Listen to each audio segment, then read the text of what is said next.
Hey guys, if your Mazda 3 alarm gets triggered randomly, or you've noticed the door ajar light come on while driving, this fix is for you. Be advised, the job is easy if you do it gently. Do not be rough and misalign the door lock gears. If you misalign these things, it's quite tedious to get them reassembled. Please practice on passenger doors before you do the driver's side to familiarize yourself with the components and complexity. If it's overwhelming, best to buy a new actuator. We'll start by removing the door panels. Pry the cover open and unscrew these two. Pry open this panel at the door handle and unscrew it.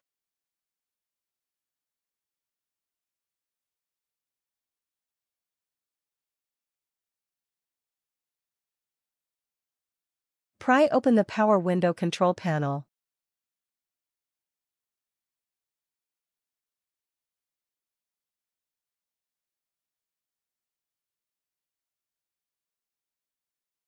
Disconnect the power window socket. Pry open the door handle panel. Pull the panel gently till you hear a pop.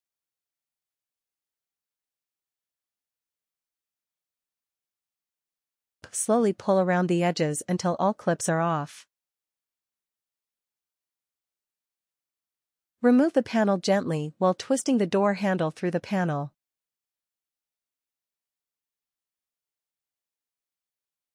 Remove these 10mm bolts.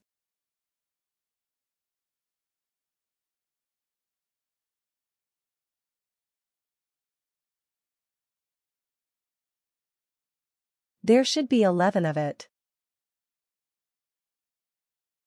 Pry this locking tab.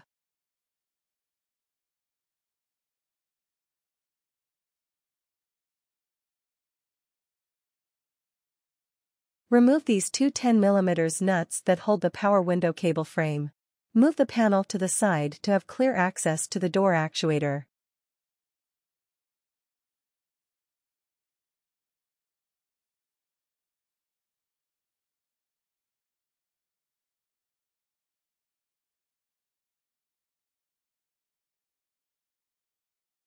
This part only applies if you're doing the driver's side. Remove this cover and unhook the door lock retainer. For the 3 other doors, you can skip this part. Undo the 3 screws that hold the actuator. Slide the actuator downward to get the rod that connects the door handle on the outside of the car. Please make sure to slide the rod into the hole when installing the door actuator back. Pull the actuator away from the door to clear the connecting socket, then pull out. Remove the 4 screws from the actuator cover.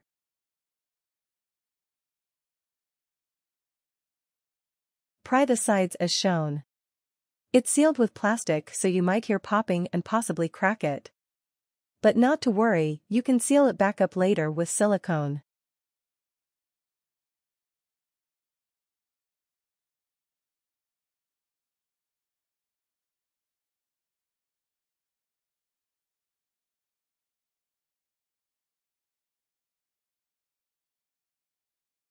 This is what controls the door ajar sensor.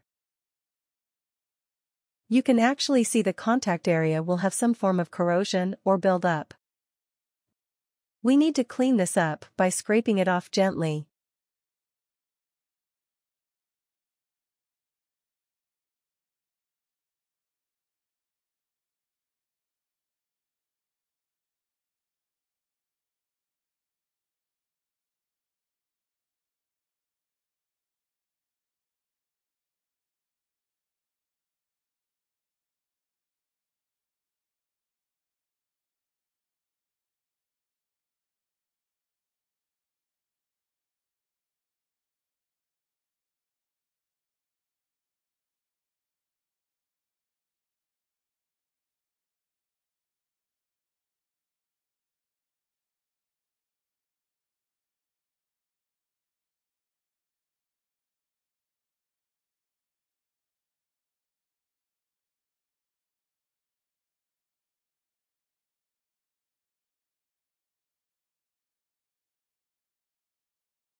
This is how it should look when done.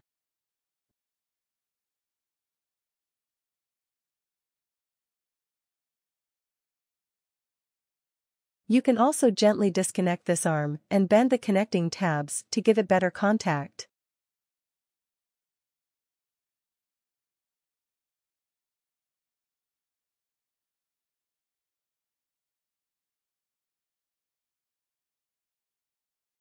Time to reassemble the actuator cover.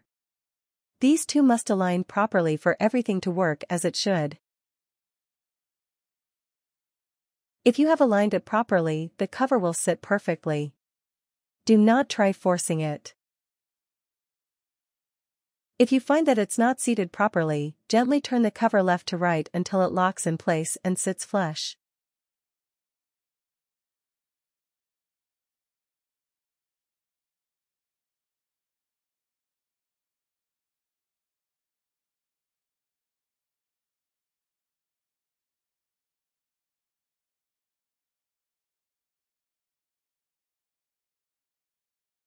Install the screws.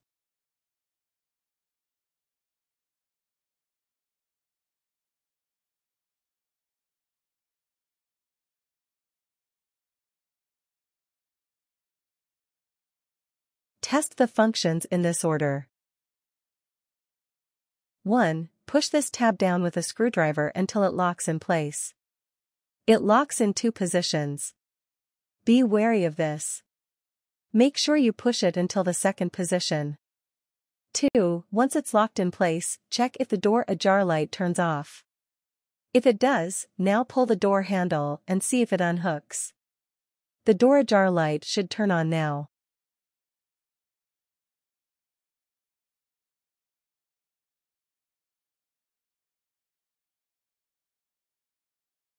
Three. Push the tab down again with a screwdriver to 2nd position.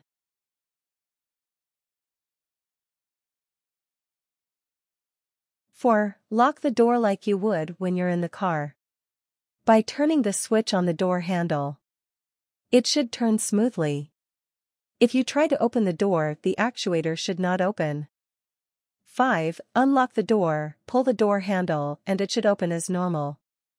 This concludes the testing.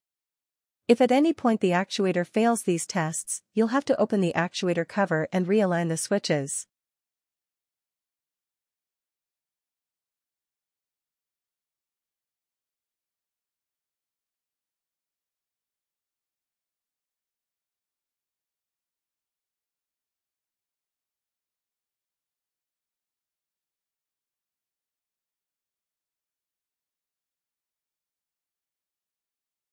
Kindly install the actuator back by sliding the connecting rod.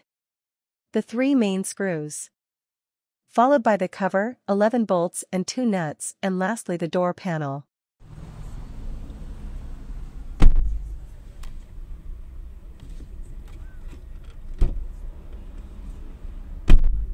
Do leave a comment if you have any questions, I'll do my level best to assist.